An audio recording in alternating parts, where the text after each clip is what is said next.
तो आप किस कौन कौन सा सर को पहले बुलाया मैम? पीयूष सर। पीयूष को बुलाइए। बिल्कुल इफ्तिकार जी। Thank you. तो thank you so much Iftikhar ji. बहुत बहुत धन्यवाद आपका। पहले तो मैं सभी को गुड मॉर्निंग बोलना चाहूंगा, जय आरसीएन सभी को। आशा करता हूँ सभी स्वस्थ हैं, सभी महफूज हैं। जैसे इफ्तिकार जी ने बोला, एक बेहतरीन प्रोडक्ट जिसका इंतजार हम सभी को था, उस पर चर्चा करने वाले हैं। तो टॉपिक, आज के चर्चा का विषय वही प्रोडक्ट रहने वाला है जिसका इंतजार आप सभी को था। बेसब्री से इंतजार इंतजार था, तो चैट बॉक्स में मुझे एक्साइटमेंट सबसे पहले शो कीजिए। अगर इंतजार बेसब्री से था तो चैट बॉक्स में एक्साइटमेंट दिखना चाहिए। प्लीज चैट बॉक्स पे यूज कीजिए और वो एक्साइटमेंट शो होना चाहिए। परफेक्ट परफेक्ट, ये हुई ना बात। तो उसी प्रोडक्ट के बारे में हम चर्चा करेंगे। पहले मैं आपसे कुछ सवाल पूछना चाहूँ। पहले मुझे इस सवाल का उत्तर दीजिए, क्या आप जानते थे कि मार्केट में ऐसा कोई अद्भुत प्रोडक्ट अवेलेबल है जो डायबिटीज को कंट्रोल और मैनेज कर सकता है? क्या आप जानते थे? जानते थे तो हाँ लिखिए चैट बॉक्स में।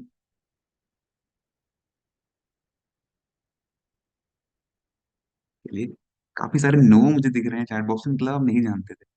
तो अगर आप नहीं जानते तो अवगत हो जाइए। ऐसा प्रोडक्ट मार्केट में आप सभी के लिए आरसीएम के द्वारा लॉन्च किया गया है। कहूँ तो रीलॉन्च किया गया और आप सभी के लिए लाया गया है। वीडियो के माध्यम से समझते हैं कि ये प्रोडक्ट कौन सा है। पहले तो मैं बता दूं, ये प्रोडक्ट है त्रिकारा का मधु संयम रस। बेहतरीन प्रोडक्ट है।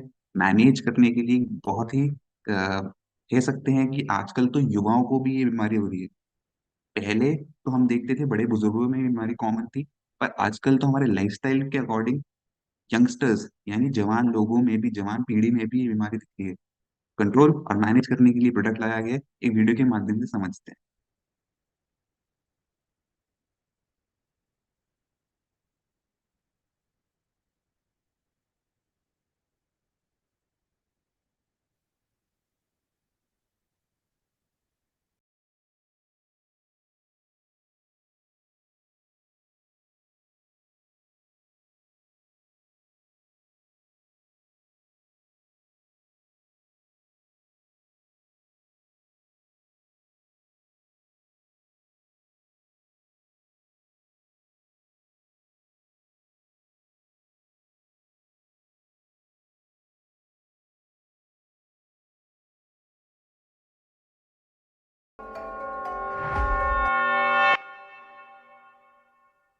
जी हाँ, आरसीएम लेकर आया है डायबिटीज रूपी बीमारी को धीरे धीरे बिना दवा के नियंत्रित करने में मददगार प्राकृतिक तत्वों से बना एक समाधान, जिसका नाम है त्रिकारा मधु संयम रस।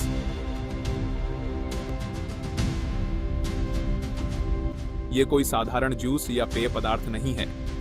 आरसीएम की रिसर्च टीम ने भारतीय प्राचीन ग्रंथों व वर्तमान की स्थितियों के आधार पर वर्षों तक अध्ययन व कई प्रयोग करने के बाद इस रस को तैयार किया है। इसे बनाने से पहले आरसीएम ने इस पर गहन क्लिनिकल परीक्षण किए हैं। इन परीक्षणों का उद्देश्य केवल इसका प्रभाव सिद्ध करना नहीं था, बल्कि यह सुनिश्चित करना भी था कि यह प्रोडक्ट पूरी तरह से सुरक्षित और लंबे समय तक उपयोग के लिए प्रभावी हो।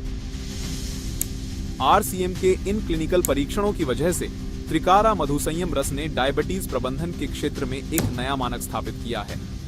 इन परीक्षणों के नतीजों ने साबित किया कि त्रिकारा मधु संयम रस ने न केवल ब्लड शुगर लेवल को बेहतर ढंग से नियंत्रित किया, बल्कि शरीर की ऊर्जा और समग्र स्वास्थ्य को भी बढ़ाया। प्रतिदिन 30 मिलीलीटर दिन में 2 बार इस रस का सेवन करना है, साथ में ली जा रही दवा का सेवन करते रहना है। डायबिटीज के लिए उपयुक्त आहार का सेवन करना है। गामा ऑरिजिनॉल के 2 कैप्सूल का सेवन करना है। नियमित व्यायाम करना है व ली जा रही दवा को शुगर की जांच करते हुए धीरे धीरे कम करते जाना है। एक दिन आप बिना दवा के अपनी शुगर को सामान्य स्तर पर ला सकते हैं। यह त्रिकारा मधु संयम रस पूर्णतया प्राकृतिक तत्वों से तैयार किया गया है, जो इसे न केवल डायबिटीज को नियंत्रित करने में, बल्कि इम्यूनिटी बूस्टर, एंटीऑक्सीडेंट और पित्त शोधक गुणों के कारण सामान्य स्वास्थ्य को बनाए रखने में भी बेहद उपयोगी बनाता है। यह रस न केवल मधुमेह, बल्कि उससे होने वाले अन्य रोगों जैसे हृदय रोग, किडनी की समस्याएं और तंत्रिका क्षति से बचाव में भी सहायक है। इसके नियमित सेवन से शरीर के भीतर ऑक्सीडेटिव तनाव को कम किया जा सकता है, जिससे दीर्घकालिक स्वास्थ्य समस्याओं का खतरा घटता है। यह उन लोगों के लिए भी लाभकारी है जो मधुमेह से पीड़ित नहीं हैं, क्योंकि यह रक्त में ग्लूकोज स्तर को संतुलित रखने के साथ साथ स्वास्थ्य रक्षा में मदद करता है। अगर आप डायबिटीज से जुड़ी हर रोज की तकलीफों से छुटकारा चाहते हैं तो आज ही लीजिए आरसीएम का त्रिकारा मधु संयम रस। आरसीएम का यह अद्भुत समाधान आपको न केवल राहत देगा बल्कि एक नई जीवन शैली अपनाने की प्रेरणा भी देगा।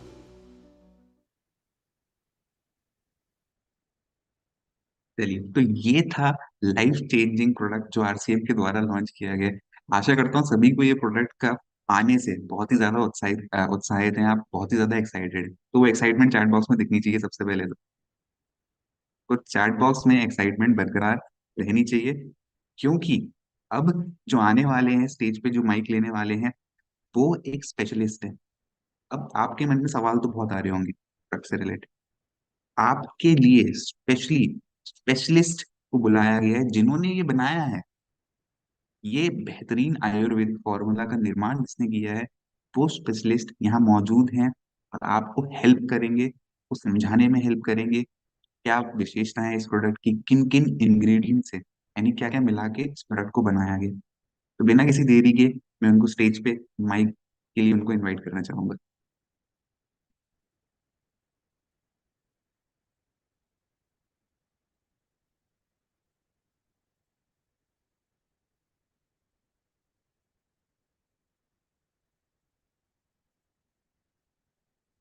सर जी, उनको को होस्ट बनाएंगे आप।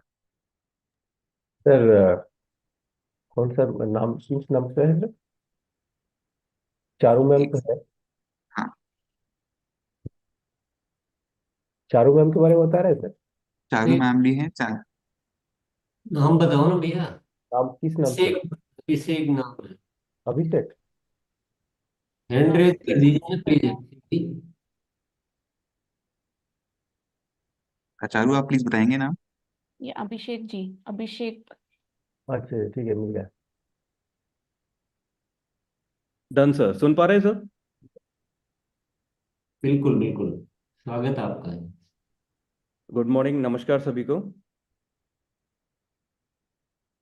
जैसा कि वीडियो के माध्यम से अभी हम सभी लोगों ने देखा है कि हम लोग बात कर रहे हैं डायबिटीज एंड मधु संयम रस के बारे में। तो मधु संयम रस के मोड ऑफ एक्शन को समझने से पहले हमें इसके रूट कोज को समझना चाहिए कि इसका रूट कोज क्या है, कि हमने क्या डिजीज को ध्यान में रखते हुए या क्या प्रॉब्लम को ध्यान में रखते हुए मधु संयम रस का निर्माण किया है। Basic problem is that diabetes. Diabetes क्या है?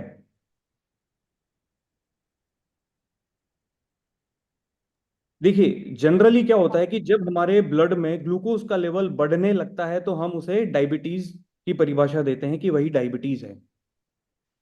अब इस ग्लूकोज को हमारी सेल्स तक पहुंचाने का काम एक स्पेशल टाइप का हार्मोन करता है जिसे हम इंसुलिन कहते हैं। जनरली आज की इंफॉर्मेशन हो सकता है थोड़ी सी टेक्निकल हो, बट मधु संयम रस को समझने के लिए ये सारी इंफॉर्मेशन हमें ध्यान होना बहुत ज्यादा जरूरी है।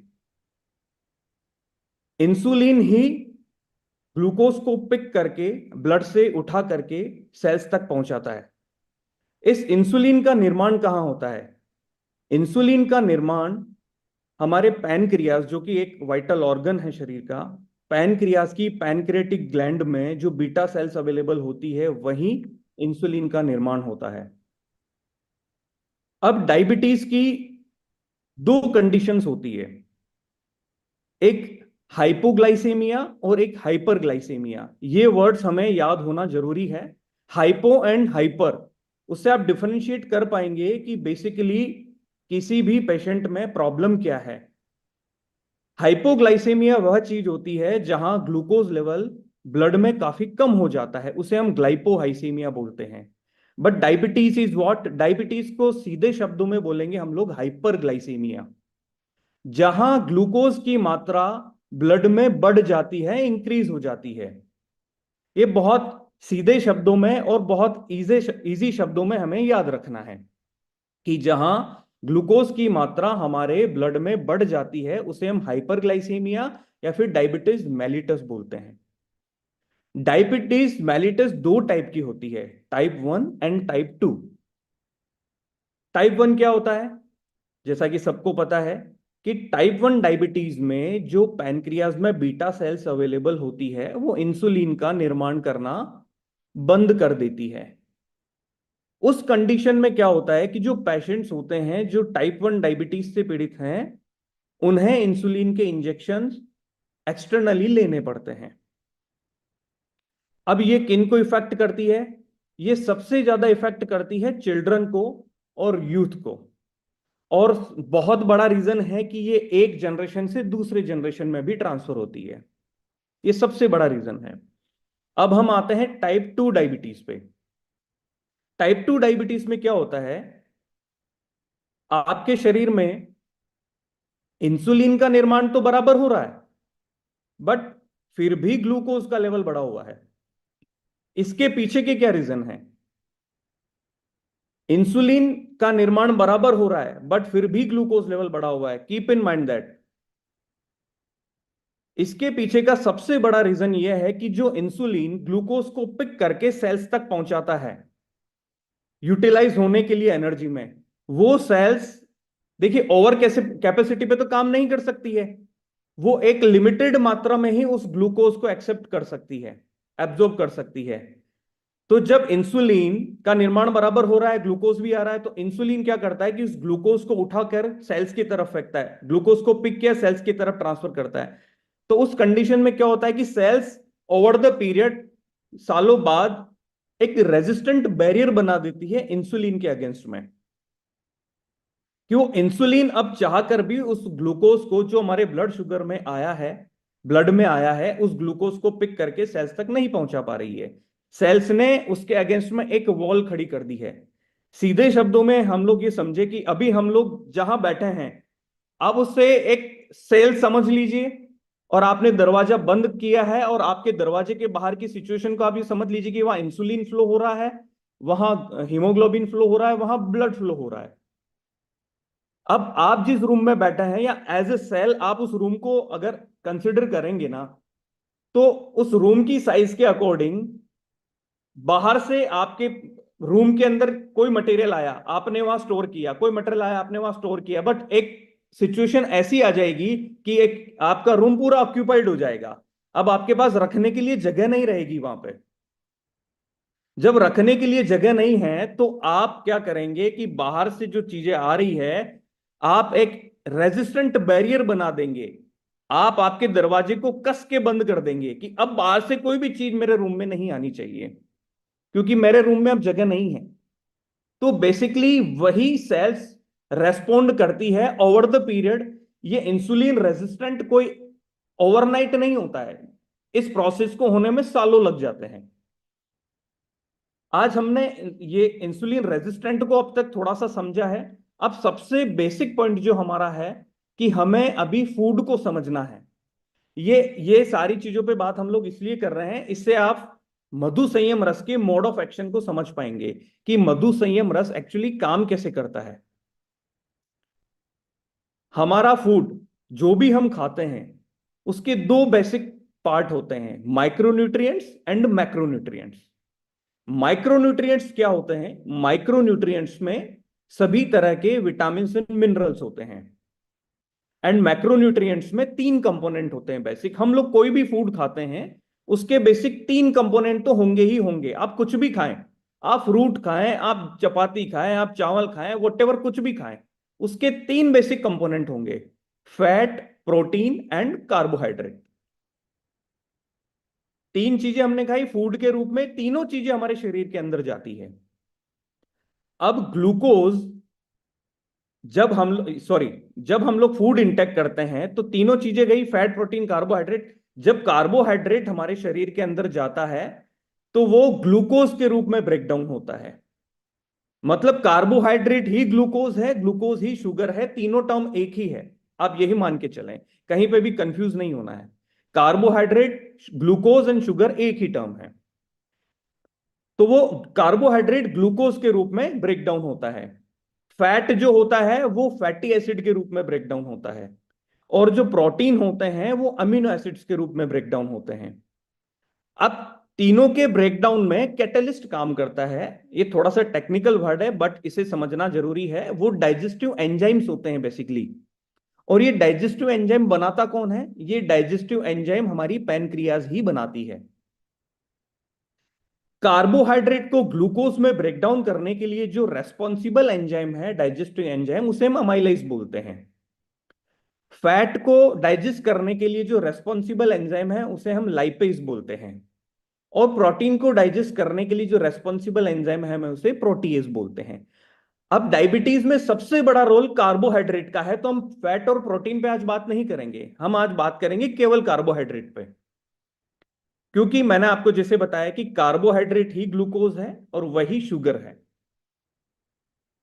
अब कार्बोहाइड्रेट का जो ब्रेकडाउन है वो हमारे मुंह से ही शुरू हो जाता है। आप समझिएगा, जैसे हमने फूड इंटेक किया उसके बाद में कार्बोहाइड्रेट का ब्रेकडाउन हमारे मुंह से ही स्टार्ट हो गया है। अब हमारे मुंह में सलाइवरी ग्लैंड होती है जो सलाइवा बनाती है, जो लार बनाती है। उसी लार में डाइजेस्टिव एंजाइम होता है लाइपेज, जो रेस्पॉन्सिबल होता है कार्बोहाइड्रेट को ब्रेकडाउन करने में। वो कार्बोहाइड्रेट ब्रेकडाउन होके ग्लूकोज के रूप में शरीर के अंदर पहुंचता है। बिल्कुल इसे ना एज ए पिक्चर दिमाग में बिठाइए तो मधु संयम रस को समझने में बड़ा इजी रहेगा। कार्बोहाइड्रेट टूट के ग्लूकोज के रूप में आपके ब्लड में पहुंचा है। अब इंसुलिन जो प्रोड्यूस कर रहा है पैनक्रियाज, वो इंसुलिन का काम है कि उस ग्लूकोज को उठा करके सेल्स तक पहुंचाना है। अब हम थोड़ा एक टर्म और रहेगी ग्लाइसेमिक लोड, उस पर थोड़ा बाद में आएंगे। सबसे पहले हम एक वाइटल ऑर्गन के बारे में और समझेंगे जो रेस्पॉन्सिबल है एज वेल एज, जैसे पैनक्रियाज है वैसे ही वो वाइटल ऑर्गन रेस्पॉन्सिबल है डायबिटीज में। वो वाइटल ऑर्गन कौन सा है? वो वाइटल ऑर्गन है लीवर। लीवर का स्वस्थ रहना भी बहुत ज्यादा जरूरी है, क्योंकि डायबिटीज की वजह से लीवर खराब हो सकता है या खराब लीवर की वजह से डायबिटीज हो सकती है, वाइस वर्सा है। तो हमारे लीवर का भी स्वस्थ रहना बहुत ज्यादा जरूरी है, क्योंकि लीवर हमारे शरीर की एक फैक्ट्री है जहां सारे मेटाबॉलिक फंक्शनिंग सारी लीवर में होती है। लीवर एक ऐसी जगह है जो हर माइक्रोन्यूट्रिएंट को स्टोर करती है और वो बॉडी में सप्लाई, जैसे बॉडी को नीड होती है वैसे सप्लाई देती है। तो हमने जैसे कार्बोहाइड्रेट खाया, उसका डाइजेस्टिव सिस्टम में जाके डाइजेशन हुआ, तो उसकी जो नेक्स्ट प्रोसेस रहेगी वो मेटाबॉलिज्म रहेगी कि हमने ग्लूकोज तो खाया, अब ग्लूकोज यूटिलाइज कैसे होगा, ग्लूकोज कन्वर्ट कैसे होगा, ग्लूकोज एनर्जी में कैसे कन्वर्ट होगा। ग्लूकोज के एनर्जी में कन्वर्ट होने वाले प्रोसेस को ही हम लोग मेटाबॉलिज्म बोलेंगे। वो मेटाबॉलिज्म का प्रोसेस लीवर में होता है। हमने कोई भी चीज खाई, वो ब्लड में जैसे ब्रेकडाउन होके ब्लड में आई, उसके बाद में वो डायरेक्ट बॉडी को सप्लाई नहीं हो जाएगी। उसके बाद में वो जो डाइजेस्ट हो गया है वो ब्लड के थ्रू लीवर में जाएगा और जो अनडाइजेस्टेड कंपोनेंट है वो स्टूल के थ्रू बाहर आ जाएंगे। जो काम की चीज है वो ब्रेकडाउन हो चुकी है, वो ब्लड के थ्रू लीवर में जाएगी। लीवर एक ऐसा ऑर्गन है जो सबसे पहले जो भी कंपोनेंट आया है लीवर के अंदर उसे इंस्पेक्ट करेगा, उसे डिटॉक्सिफाई करेगा, उसे मेटाबोलाइज करेगा, उसे ब्रेक डाउन करेगा। इस चीज को बहुत ध्यान से समझना है हमें कि लीवर जो ग्लूकोज या एमिनो एसिड्स ब्रेकडाउन हुए शरीर के अंदर, ग्लूकोज जो ब्रेकडाउन हुआ है डाइजेस्टिव सिस्टम में, अब वो एनर्जी में कन्वर्ट होने के लिए अब लीवर का रोल रहता है। तो लीवर का स्वस्थ रहना भी हमारे लिए उतना ही जरूरी है। अब क्या होता है कि जैसे जैसे अब डायबिटीज होने की बहुत सारी स्टेजेस हैं। जब डायबिटीज होने लगती है और डायबिटीज का पता चलता है किसी पेशेंट को, तब तक तो उसकी 20% आई विजन तो चला गया होता है और उसके बाद में उसके शरीर में इंसुलिन का रेजिस्टेंट बढ़ने लगता है कि सेल्स ने ग्लूकोज को एक्सेप्ट करना कम कर दिया है या फिर इंसुलिन के अगेंस्ट में रेजिस्टेंट बैरियर बना दिया है। और कार्बोहाइड्रेट को मैंने समझाया है कि कार्बोहाइड्रेट ग्लूकोज में ब्रेकडाउन होके जाता है, इंसुलिन उसे सेल्स तक पहुंचाता है, वो सारी चीजें। अब बेसिकली क्या होता है कि जब हम लोग लेबोरेटरी डायग्नोसिस के लिए जाते हैं तो HbA1c का टेस्ट हम लोग कराते हैं, जिसे ग्लाइकेटेड हीमोग्लोबिन A1c बोलते हैं हम लोग, जो 5 से 7% की रेंज में तो नॉर्मल होता है, 7 से 8% की रेंज में प्री डायबिटीज रेंज में आता है, और मोर देन 8% वो डायबिटीज की रेंज में आता है। हमने डायबिटीज को समझ लिया है, हमने लीवर के फंक्शनिंग को समझ लिया है, हमने प्रॉब्लम को समझ लिया है। क्या इस प्रॉब्लम का समाधान इस प्रकृति में अवेलेबल है, प्राकृतिक रूप से अवेलेबल है? इसे समझना बहुत ज्यादा जरूरी है। सारी समस्याओं का और सारी हेल्थ रिलेटेड जितनी भी प्रॉब्लम्स हैं, उन सभी समस्याओं का समाधान प्रकृति में अवेलेबल है। प्रकृति से यूटिलाइज करना हमें आना चाहिए। हमें पता है कि डायबिटीज में करेला काम करेगा, हमें पता है जामुन काम करेगा, क्योंकि बहुत सारी इंफॉर्मेशन अवेलेबल है, हमें सब कुछ पता है। बट हमें यह पता नहीं है कि जामुन का कौन सा एक्टिव कंपोनेंट काम करेगा, हमें यह पता नहीं है कि करेले का कौन सा एक्टिव कंपोनेंट काम करेगा, हमें यह पता नहीं है कि मैथिसीड का कौन सा एक्टिव कंपोनेंट काम करेगा और कैसे काम करेगा। हमें तो लोगों ने बोल दिया है कि जामुन खा लो भाई, डायबिटीज में बड़ा बेनिफिशियल है, हमें बोल दिया एलोवेरा पी लो, हमें बोल दिया आंवला पी लो। बट उसके पीछे साइंटिफिक रीजंस क्या हैं, क्या साइंटिफिक इवोल्यूशंस हैं जिसकी वजह से ये सारी हर्ब्स जो मधु संयम रस में यूज हुई है वो बेनिफिशियल है इंसुलिन रेजिस्टेंट को रोकने के लिए, पैनक्रियास की हेल्थ को स्टिमुलेट करने के लिए। उसके पीछे बड़े साइंटिफिक रीजंस हैं। सबसे पहले तो मैं बताना चाहूंगा कि मधु संयम रस को बनाने के लिए हमने ये इंग्रेडिएंट्स ही क्यों यूज किए हैं। इसके पीछे की टर्म को समझिएगा आप, glycemic index and glycemic load.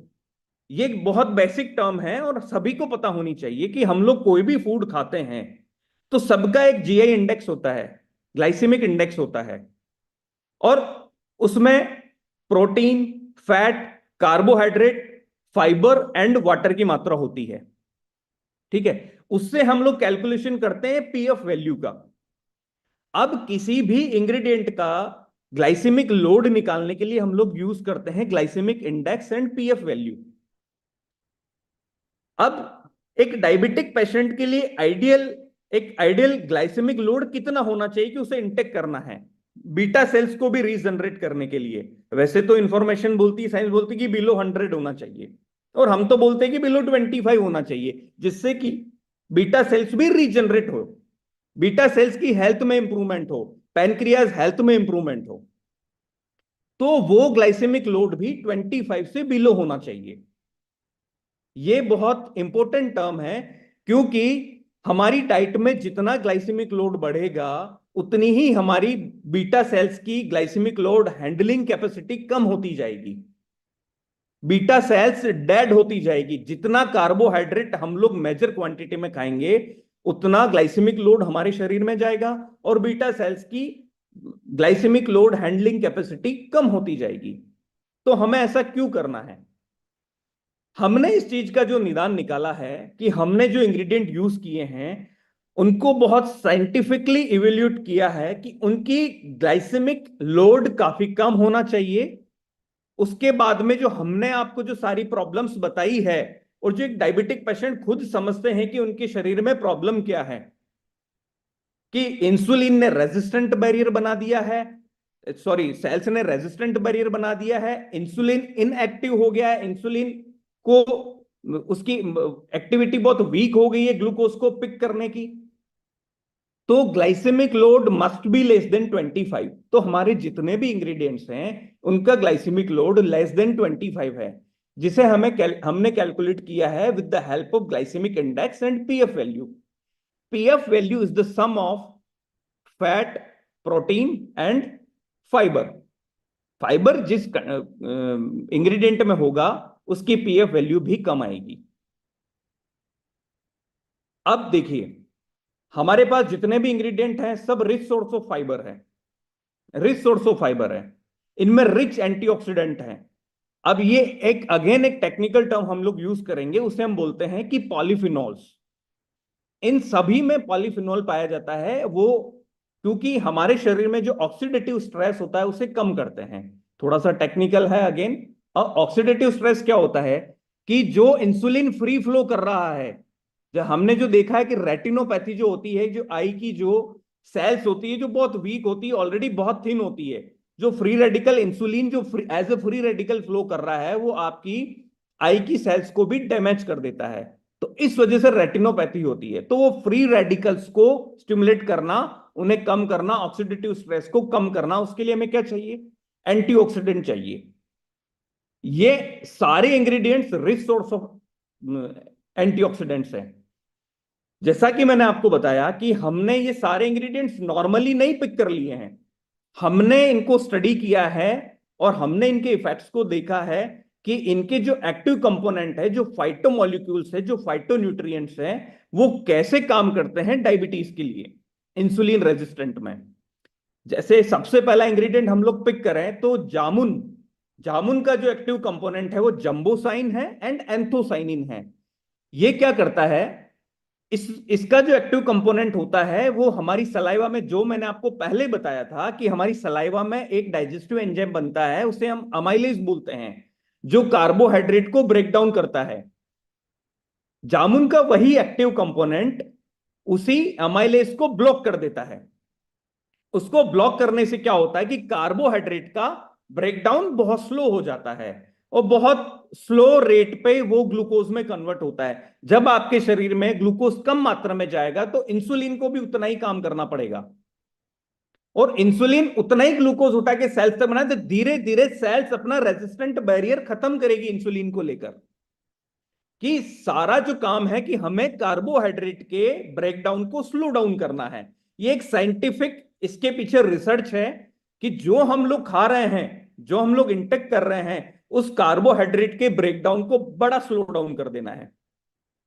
Glucose कम मात्रा में जाएगा, इंसुलिन उसे पिक करेगा और सेल्स तक पहुंचाएगा। सेल्स के पास भी उसकी कैपेसिटी के अकॉर्डिंग ही ग्लूकोज पहुंच रहा है, तो सेल्स अपना रेजिस्टेंट बैरियर धीरे धीरे धीरे धीरे कम करती जाएगी। तो आपके ब्लड में जो शुगर का लेवल आपको अभी दिख रहा है वो धीरे धीरे धीरे धीरे कम दिखेगा ओवर द पीरियड। हो सकता है 15 दिन में कम दिखे, हो सकता है 30 दिन में कम दिखे। ये मैं फास्टिंग शुगर की भी बात कर रहा हूं, ये मैं पीपी शुगर की भी बात कर रहा हूं। एज वेल एज HbA1c, जो ग्लाइकेटेड हीमोग्लोबिन A1c होता है, उसकी वैल्यू भी आपकी, अगर आप डायबिटिक हैं तो आप प्री डायबिटिक रेंज में आएंगे और अगर आप प्री डायबिटिक रेंज में हैं तो आप नॉर्मल रेंज में आएंगे, क्योंकि आपने क्या किया कि कार्बोहाइड्रेट के ब्रेकडाउन को स्लो डाउन कर दिया है। और जो सेल्स की जो बैरियर बनी है, सेल्स ने जो बैरियर बनाया है, सेल्स ने अपना बैरियर हटा दिया है, धीरे धीरे कम किया है। तो इंसुलिन ने ग्लूकोज पिक करके सेल्स में ट्रांसफर कर दिया, वही ग्लूकोज सेल्स यूटिलाइज करेगी एज एन एनर्जी। देखिए, कार्बोहाइड्रेट एज ए फ्यूल काम करता है हमारे शरीर के अंदर। अगर हमारे शरीर में कार्बोहाइड्रेट नहीं है तो हमें एनर्जी नहीं मिलेगी। अगर ग्लूकोज कम मात्रा में हो जाएगा ना तो हमें बहुत ज्यादा दिक्कतें होगी। तो ग्लूकोज तो होना जरूरी है, बट एक सर्टेन लिमिट्स तक, जितना कि इंसुलिन उसे पिक करके सेल्स तक पहुंचाए, सेल्स उसे वो रेजिस्टेंट बैरियर ना बना पाए। राइट नाउ नेक्स्ट कंपोनेंट है हमारा एलोवेरा। एलोवेरा में जो एक्टिव कंपोनेंट होते हैं वो पॉलीसेकेराइड्स, ग्लूकोमेनन, एसमेनन, यह भी एंटीऑक्सीडेंट होते हैं और यह भी आपके ग्लूकोज लेवल को मेंटेन करते हैं और पैनक्रियाज की हेल्थ को भी स्टिमुलेट करते हैं। नेक्स्ट बहुत इंपॉर्टेंट है आंवला। हमने सबने सुना है, हमें पता है, हर व्यक्ति को पता है कि it's a rich source of vitamin C. Again it's a rich source of fibre. Again it's a rich source of polyphenols, flavonoids and tannins. जो टैनिन कंटेंट है, हमने आंवला यूज किया है, बट आंवला का जो एक्टिव कंपोनेंट है, फाइटोन्यूट्रिएंट है, हमने टैनिन यूज किया है। क्यों? उसी टैनिन का यूज है कि वो अगेन कार्बोहाइड्रेट के ब्रेकडाउन को स्लो डाउन करेगा और इंसुलिन को स्टिमुलेट करेगा, पैनक्रियास को स्टिमुलेट करेगा, उसी ग्लूकोज को पिक करके सेल्स तक पहुंचाएगा। सेल्स धीरे धीरे अपनी एक्टिविटी बहुत अच्छे से इंसुलिन के अगेंस्ट में करेगी, इंसुलिन को अच्छे से रेस्पॉन्ड करेगी और इंसुलिन अच्छे से ग्लूकोज को सेल्स तक पहुंचा पाएगा और वो ग्लूकोज यूटिलाइज होकर एनर्जी में कन्वर्ट होगा। तो सारे कंपोनेंट इसी तरीके से काम करते हैं। अगेन नेक्स्ट जो कंपोनेंट है हमारा मेथिसीड। मेथिसीड में सॉल्युबल फाइबर होता है और इसका एक्टिव कंपोनेंट ट्राइगोनेलिन होता है। ठीक है, यह भी आपके डाइजेस्टिव सिस्टम को या डाइजेस्टिव प्रक्रिया को थोड़ा स्लो कर देता है, ब्लड शुगर को धीरे धीरे कम करता है। टाइप 2 डायबिटीज में हम समझ रहे हैं ना कि इंसुलिन रेजिस्टेंट बन चुका है, तो वो सारी प्रक्रियाओं पे ये सारे इंग्रेडिएंट काम करते हैं। तो हम मधु संयम रस में एक आम इंग्रेडिएंट नहीं ऐड करके हमने फाइटोन्यूट्रिएंट्स ऐड किए हैं, फाइटोमोलिक्यूल्स ऐड किए हैं, जो बहुत अच्छे तरीके से एक्टिवली रेस्पॉन्ड कर सके, एक्टिवली सेल्स को उस तरीके से बूस्टअप कर सके कि वो ग्लूकोज को एक्सेप्ट करें और अपना इंसुलिन रेजिस्टेंट बैरियर को खत्म करें। यही फाइटोमोलिक्यूल्स आपको शरीर में ऑक्सीडेटिव स्ट्रेस को भी कम कर रहे हैं और बाकी जो दूसरी प्रॉब्लम्स भी हो रही है, लीवर के स्वास्थ्य को भी अच्छे से बना के रख रहे हैं। राइट, अब हमने ये कर ली सारी थ्योरेटिकल बातें, ठीक है। इसके पीछे एविडेंस क्या है? थ्योरेटिकल बात नहीं है वैसे तो। नॉर्मली जो मार्केट में चल रहा है वो ऐसे ही चल रहा है कि हमने आमना डाल दिया, मेथी डाल दिया, ये डाल दिया, बट हमने तो सारे फाइटोन्यूट्रिएंट्स डाले हैं, फोर्चो डाले हैं। अब ये सारी बातें तो हमने कर ली, अब इसके पीछे का एविडेंस क्या है हमारे पास में? सर एविडेंस तो पेपर पे आते तभी सब लोग ट्रस्ट करते हैं ना सर, जब लोगों को फायदा पहुंचता है तभी ट्रस्ट होता है ना सर। तो हमने 90 डेज का क्लिनिकल ट्रायल कंडक्ट करा है 70 पेशेंट्स पे।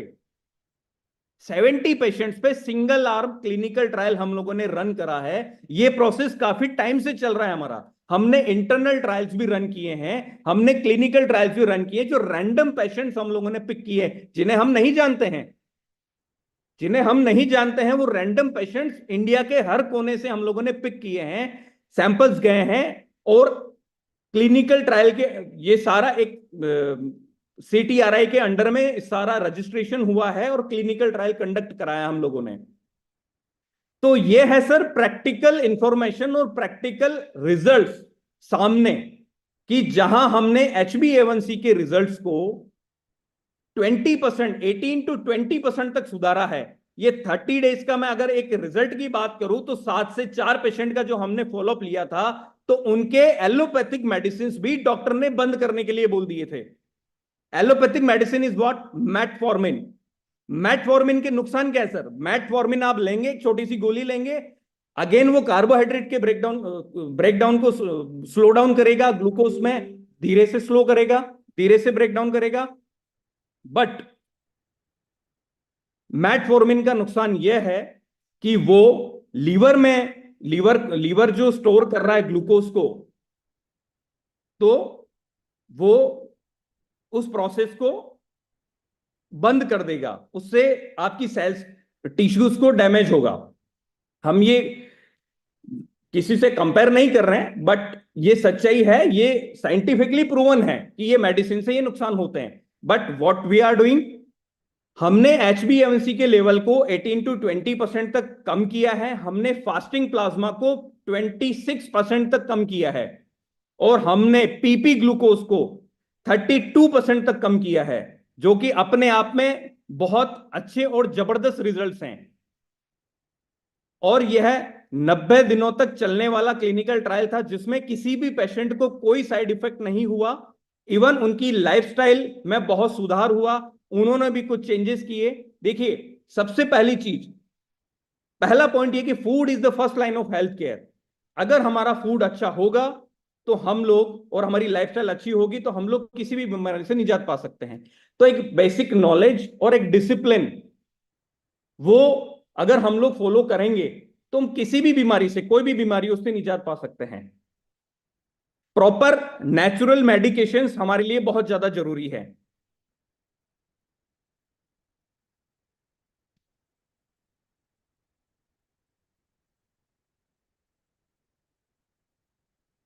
राइट, तो वही सारी चीजें हैं कि क्लिनिकल ट्रायल ने दर्शाया है कि हमारे प्रोडक्ट ने बड़े जबरदस्त रिजल्ट्स दिए हैं। ये सारा हमने आपको बताया। अभी इसके बाद में कोई भी क्वेश्चन हो तो आप पूछ सकते हैं।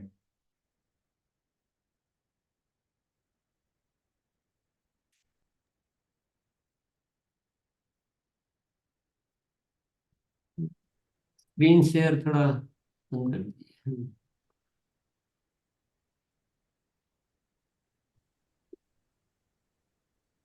Sorry sir. कोई साथी के आप? नहीं, आप पूछ रहे हो?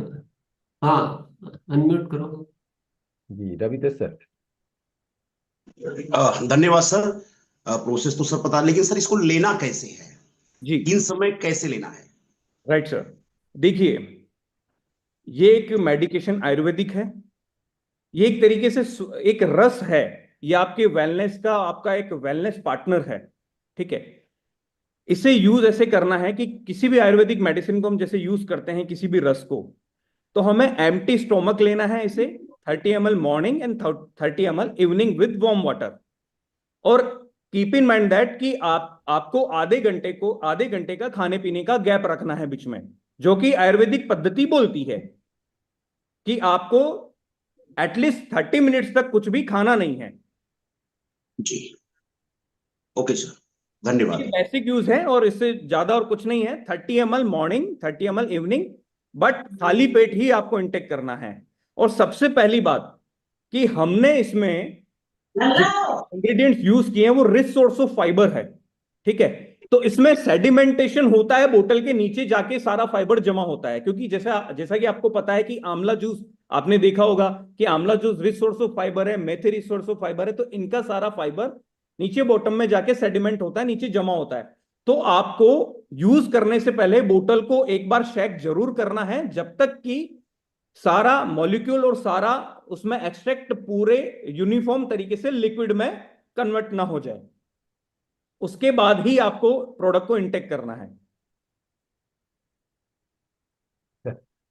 अनूप जी, अनूप। जी धन्यवाद सर। सर ये डिपेंड करेगा कि किसका शुगर लेवल हाई है या अप है, उस पर भी डिपेंड करेगा, उसकी डोजेस पर कम ज्यादा होगा सर? नहीं सर, डोजेस सेम रहेगी 30 ml। हो सकता है कि किसी का शुगर लेवल ज्यादा हो, तो हो सकता है कि उसे स्टिमुलेट करने में 5 से 7 दिन ज्यादा लगे।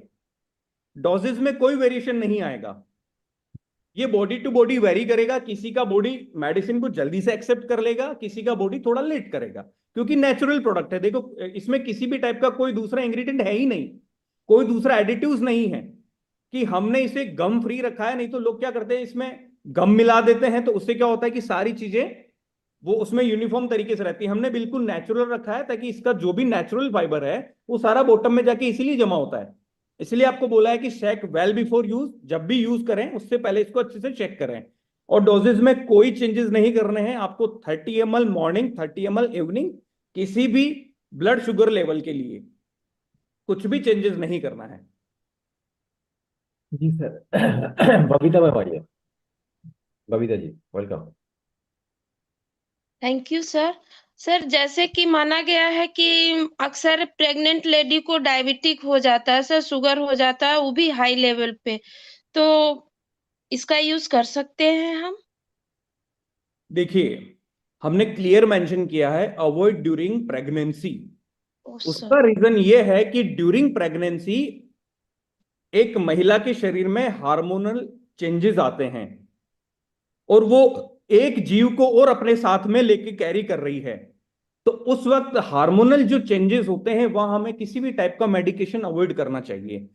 भले ही यह नेचुरल है, फिर भी हम बोलते हैं कि इसे अवॉइड करें, क्योंकि आयुर्वेद ऐसा बोलता है। जी सर। संतोष सर। संतोष जी। जी सर, धन्यवाद सर, रिस्पेक्टेड सर को प्रणाम। और सर, जैसे इसमें हम लोग कुछ इसको लेते वक्त कुछ परहेज भी हम लोग रखेंगे कि इसके साथ ये नहीं लेना है। अ, ये एक क्वेश्चन था सर, छोटा सा। बिल्कुल सर, ये छोटा नहीं सर, बहुत इंपॉर्टेंट क्वेश्चन है ये। जी हम आपको परहेज का नहीं बोल रहे हैं, मैं केवल 2 टर्म बोलूंगा आपको: जानकारी और अनुशासन, नॉलेज एंड डिसिप्लिन। आपकी लाइफस्टाइल को बहुत अच्छे से मैनेज करना है आपको। ठीक है। क्या होगा, फूड को मैनेज करना है, पहले फूड को समझना है। इसीलिए सर मैंने थोड़ा टेक्निकली आप लोगों को बताया था कि हम लोग जो फूड खाते हैं ना, उसी में सब कुछ होता है। ठीक यस। है। फूड को मैनेज करना है, हमें नॉलेज होना चाहिए, और आगे हमें सही नॉलेज को ही स्प्रेड करना चाहिए, और सही नॉलेज को ही ग्रैप्स करना चाहिए। और हमें हमारी लाइफस्टाइल में एक प्रॉपर डिसिप्लिन तो एडॉप्ट करना ही करना है, परहेज नहीं करना है। बट जब भी आप डोजेज लें, तो उसके साथ में आप ये जरूर ध्यान रखें कि आधे 1 घंटे तक या फिर एटलीस्ट 30 मिनट्स तक कुछ भी दूसरी चीज इंटेक ना करें। और देखिए, परहेज करेंगे कोई ऐसी चीज का जो बहुत ओवर कार्बोहाइड्रेट है, जो ऐसी चीज जो ऑलरेडी पॉइजन है, तो उन सब चीजों का तो परहेज आपको वैसे भी करना चाहिए। वो तो एक स्वस्थ व्यक्ति को भी नहीं खाना चाहिए। जी सर। आरपी मीना जी। जी सर, धन्यवाद। सर ये कह रहे हैं कि गामा के जैसे में बताया गया है कि गामा के साथ हम इसको यूज कर सकते हैं, तो कितने समय के आगे पीछे का अंतराल रहेगा, या एक साथ यूज कर सकते हैं सर इसमें? और ये शुगर को जड़ से खत्म किया जा सकता है क्या इस प्रोडक्ट से? सर बहुत अच्छा क्वेश्चन पूछा है आपने सर। शुगर को जड़ से खत्म किया जा सकता है क्या? तो पहली चीज तो यह है सर कि हम लोग जड़ से खत्म करने वाली बात नहीं करेंगे सर। हम लोग क्योर करने वाली बात भी नहीं करेंगे सर। हम लोग बात करेंगे डायबिटीज को रिवर्स करने की। अब आप उसे कुछ भी समझें, हमने डायबिटीज रिवर्स कर दी है सर। हम फिर आगे किसी भी टर्म में उसे अंडरस्टैंड करें, हमने डायबिटीज रिवर्स करनी है। अगर आप डायबिटिक है तो हमें आपको नॉर्मल रेंज में लाना है और सदा नॉर्मल रेंज में रहना है। तो हम लोग ये कर सकते हैं, गामा के साथ में आप 100% इसको ले सकते हैं। और किसी भी 2 मेडिकेशन को लेने के लिए एटलीस्ट 15 मिनट का गैप होना चाहिए, ये साइंस बोलती है।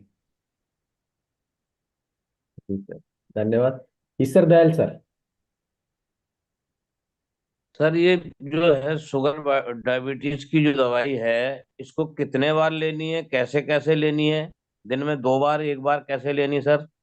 और जी 400 शुगर है तो कितना टाइम लगेगा ठीक होने में सर? Right sir. देखिए सर, आपके शरीर के अंदर की संरचना, आप जिनको 400 की शुगर है उनको भी पता नहीं है कि उनको किस लेवल का रेजिस्टेंट बैरियर है सर। आप समझना बात को, ठीक है? उनको कितना समय लगेगा, ये सारे प्रिडिक्शंस हैं। हम लोग ये प्रिडिक्शंस में नहीं जाएंगे।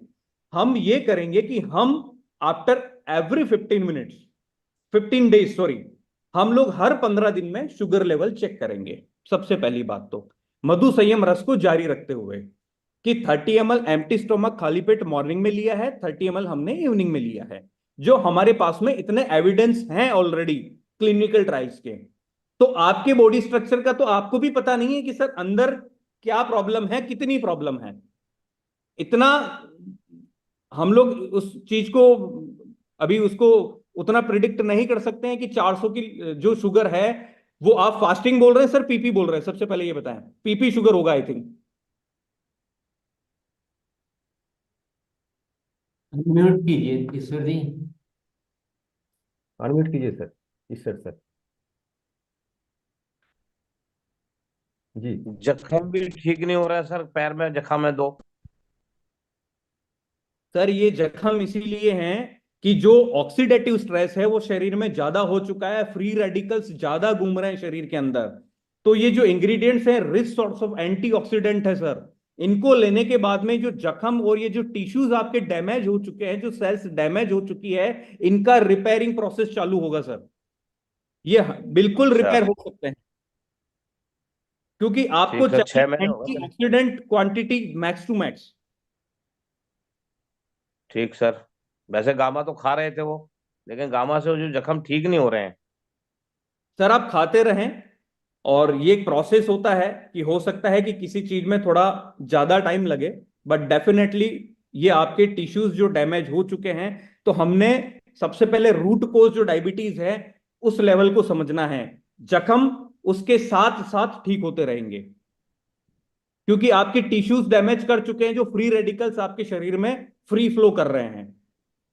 उसी ऑक्सीडेटिव स्ट्रेस को कम करने के लिए ये सारे इंग्रेडिएंट्स का हम लोगों ने चयन किया है। जी सर। रेखा मैम आइए, वेलकम मैम। प्रणाम सर, गुरुदेव को प्रणाम। सर से मेरा ये सवाल था कि आप पैंक्रियाज के पेशेंट इसको ले सकते हैं? पैनक्रियाज के पेशेंट्स को थोड़ा सा आप मुझे समझाएं कि पैनक्रियाज के पेशेंट्स कैसे, मतलब आप टाइप 1 डायबिटीज की बात कर रहे हैं? सर 97 में पैंक्रियाज हो गया था, अभी उसका कोई वो नहीं है, तो फिर भी इसको ले सकते हैं? अभी तो पैंक्रियाज सही है सर। नहीं, पैनक्रियाज अग्नाशय को बोलते हैं हम लोग, ठीक है, जी जो शरीर में डाइजेस्टिव एंजाइम्स बनाते हैं, ठीक है, जो इंसुलिन जी जनरेशन में कारगर है। तो आप जो पूछना चाह रहे हैं कि पैनक्रियाज क्या हुआ था, मतलब पैनक्रियाज में क्या हुआ था?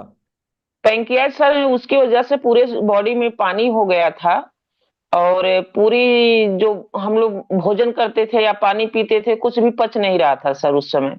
वो तो प्रोसेस लीवर का है, जी जी सर। वो पैनक्रियाज का नहीं है, वो प्रॉब्लम लीवर की है। क्योंकि जी लीवर की सेल्स, जो टिश्यूज या सेल्स डैमेज हो जाते हैं तो ये सारे प्रोसेस होते हैं। Yes sir. ये यस ये सर। पार्ट अलग हो गया। वो डायबिटिक पेशेंट है क्या? नहीं सर, डायबिटीज नहीं है। डायबिटिक नहीं है ना, तो उनके लीवर नहीं डैमेज का कोई और कारण है। वो स्मोकिंग हो सकता है, अल्कोहल हो सकता है। नहीं सर, उस समय तो कोई ना अल्कोहल था ना वो स्मोकिंग था, कोई कुछ नहीं सर। उनको हेपेटाइटिस बी हो सकता है, अगर जहां तक मैं समझता हूं कि यस। हेपेटाइटिस बी की वजह से भी लीवर डैमेज होता है, जिसे लीवर सिरोसिस भी बोलते हैं। तो एक कंडीशन ऐसी आती है कि लीवर फाइब्रोसिस से आगे जाके लीवर सिरोसिस हो जाता है। और इसके लिए आप ज्यादा अच्छा रहेगा कि आपकी जो डायग्नोसिस रिपोर्ट्स हैं वो अपने लोकल डॉक्टर को दिखाएं, कि यहां बैठ के हम जस्टिफाई नहीं कर सकते उस चीज को। आशा सिंह सर आइए। Thank you very much sir, बहुत बहुत धन्यवाद सर। सर मैं मेरा क्वेश्चन था, मैं हमने ना परसों कैंप लगाया था, और उस कैंप में कि 13-14 साल का बच्चा था जिसको मतलब हाई डायबिटीज रहती है। तो उस मतलब स्थिति में हम उस बच्चे को दे सकते हैं? सर देखिए, किसी भी बच्चे में अगर आप हाई ब्लड शुगर लेवल देख रहे हैं, आप ये कह रहे हैं ना हाई ब्लड शुगर लेवल था, यस सर। तो सर बच्चों में जो हाई ब्लड शुगर लेवल होता है वो होता है ड्यू टू टाइप, उनमें टाइप 1 डायबिटीज है।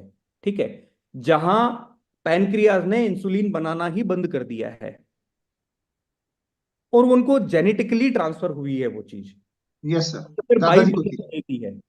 यस ठीक है, तो ये इंग्रेडिएंट्स देखिए, हमारे पास जो एविडेंस है सारे टाइप 2 के एविडेंस हैं। अभी हम लोग कुछ भी नहीं बोलेंगे टाइप 1 के बारे में, बट इतना जरूर बोलेंगे ये जितने जितने भी इंग्रेडिएंट्स हैं वो पैनक्रियाज की हेल्थ और बीटा सेल्स के रीजनरेशन में भी काम करते हैं।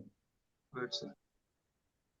राइट, तो हो सकता है कि बीटा सेल्स रीजनरेट हो तो उसके बाद में इंसुलिन का प्रोडक्शन भी शुरू हो। ठीक है सर, काफी सारा एविडेंस है ऑलरेडी जहां बीटा सेल्स रीजनरेट हुई, क्योंकि बाई बर्थ ईश्वर ने हमें 20 लाख बीटा सेल्स दी है। ठीक है, फिर धीरे धीरे धीरे धीरे क्या होता है कि ओवर द पीरियड वो बीटा सेल्स का क्वांटिटी कम होता जाता है। उसका बहुत बड़ा इंपैक्ट जो होता है वो होता है ग्लाइसेमिक लोड का, जो हम लोग फूड इंटेक कर रहे हैं। तो बीटा सेल्स को रीजनरेट करने के लिए भी ये इंग्रेडिएंट्स का बहुत बड़ा रोल है, बट हम लोग इसमें कोई क्लेम नहीं कर रहे हैं टाइप 1 डायबिटीज में। But we have sufficient evidence in type 2 diabetes, जहां इंसुलिन ने सेल्स ने इंसुलिन के लिए रेजिस्टेंट बैरियर बना दिया है।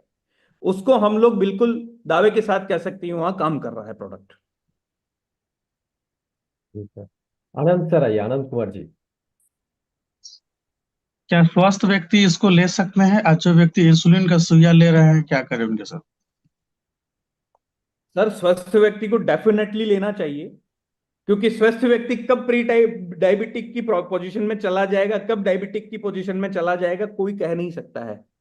स्वस्थ व्यक्ति को बिल्कुल लेना चाहिए, क्योंकि जैसा कि मैंने आपको बताया, अगेन मैं रिपीट कर रहा हूं, ये सारे ingredients rich source of fibre है, रिच सोर्स ऑफ एंटीऑक्सीडेंट्स हैं। आपके शरीर में ड्यू टू योर फूड बहुत सारे फ्री रेडिकल्स होते हैं, तो उन्हें शांत करना जरूरी होता है, नहीं तो वो ऑक्सीडाइज होकर आपकी सेल्स को डैमेज करना शुरू कर देते हैं।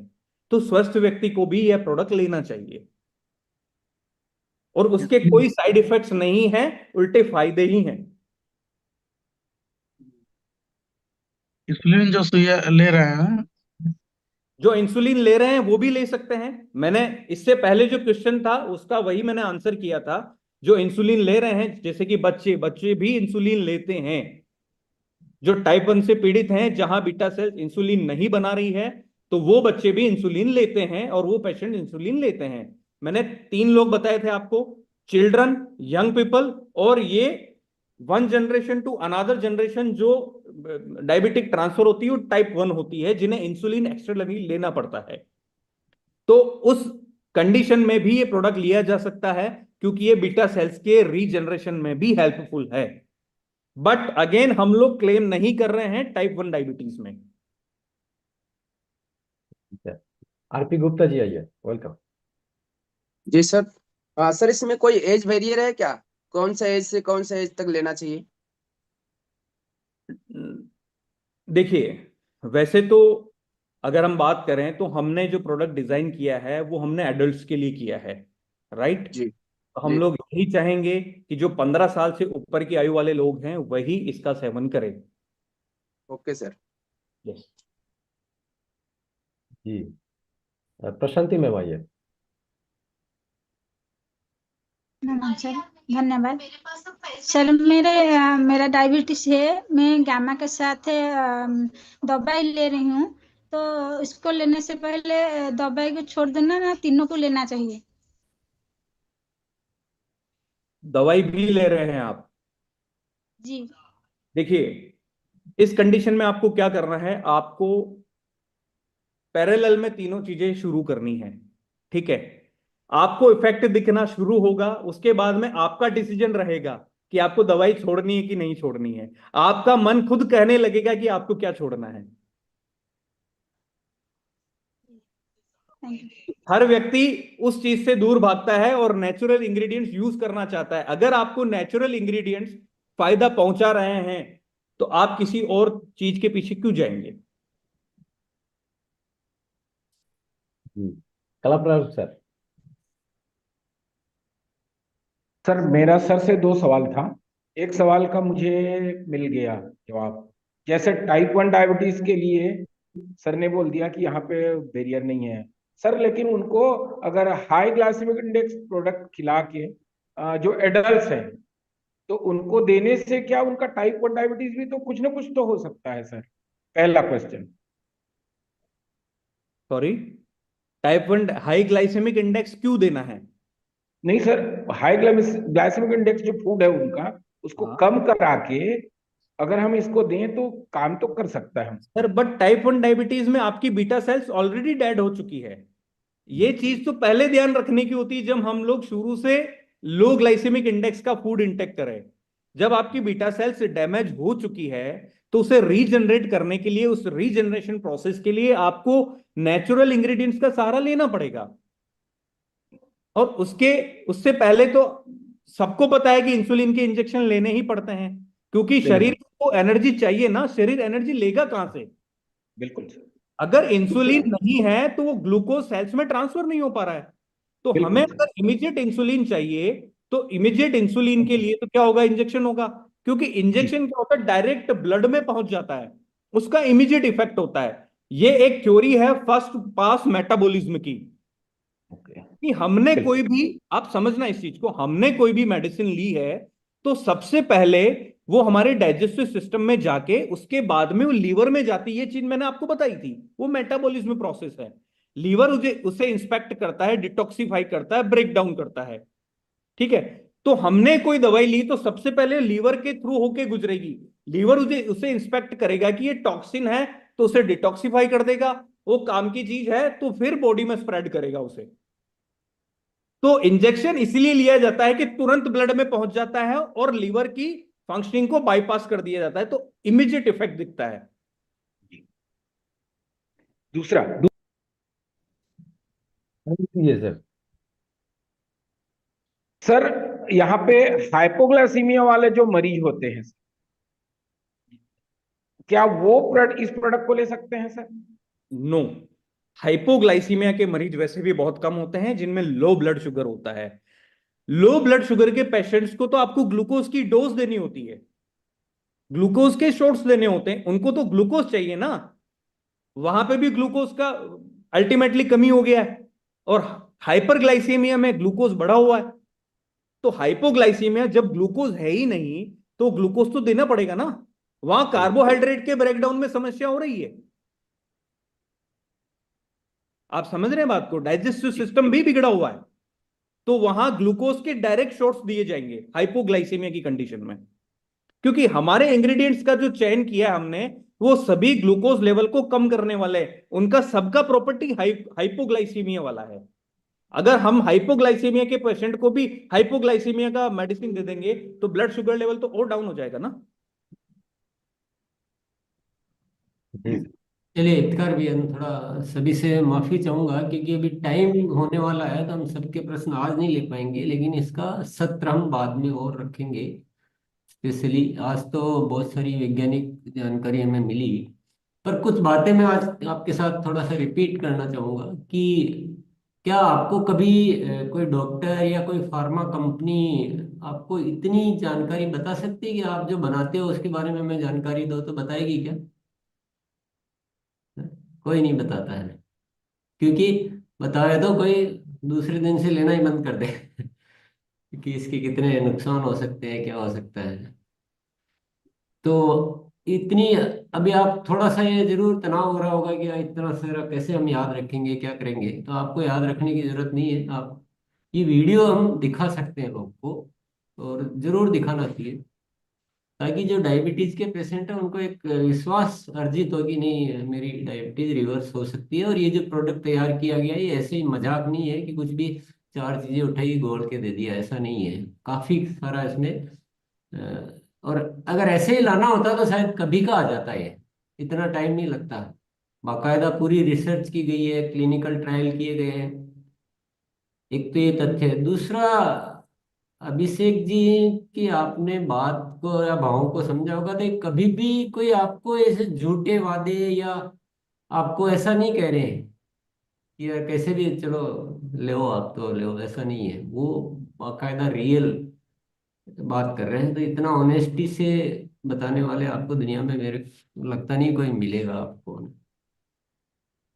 एक तथ्य तो मैं आपको बताता हूँ कि डायबिटीज का एक ऐसा हवा बना रखा है, और डायबिटीज के पेशेंट को जीवन भर दवाई लेने का एक कल्चर सा डेवलप हो गया। न तो लेने वाला उसको जागरूक हो रहा है, न कोई दवा कंपनियां या जो भी है वो जागरूक हो रहे हैं, न कोई विज्ञान या न सरकार कोई उस दिशा में। लेकिन डायबिटीज की दवा लेते हैं और उसके दुष्प्रभाव ऐसे होते हैं जो मुझे बताने की जरूरत नहीं है, हम सब जानते हैं। उसके बाद एक से बढ़ दूसरी चीज, दूसरा ऑर्गन खराब होता है, फिर तीसरा खराब होता है, फिर चौथा खराब होता है, और फिर बहुत सारी समस्याएं होती है। बहुत बड़ा ये है।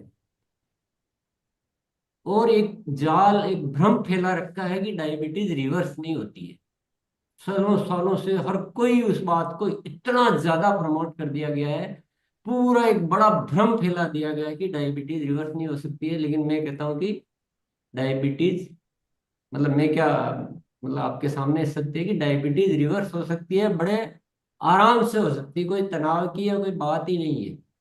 उसके पूरे समाधान है। उसके लिए गामा ओरिजिनल हम यूज कर ही रहे हैं। और ये जो रस बनाया गया है ना, ये बहुत ही ज्यादा उसको बनाया गया है। आप और जिनको नहीं है अभी, ये जो बॉर्डर पर है, वो भी लेना शुरू कर दें तो ये समस्या में हम जाएंगे ही नहीं।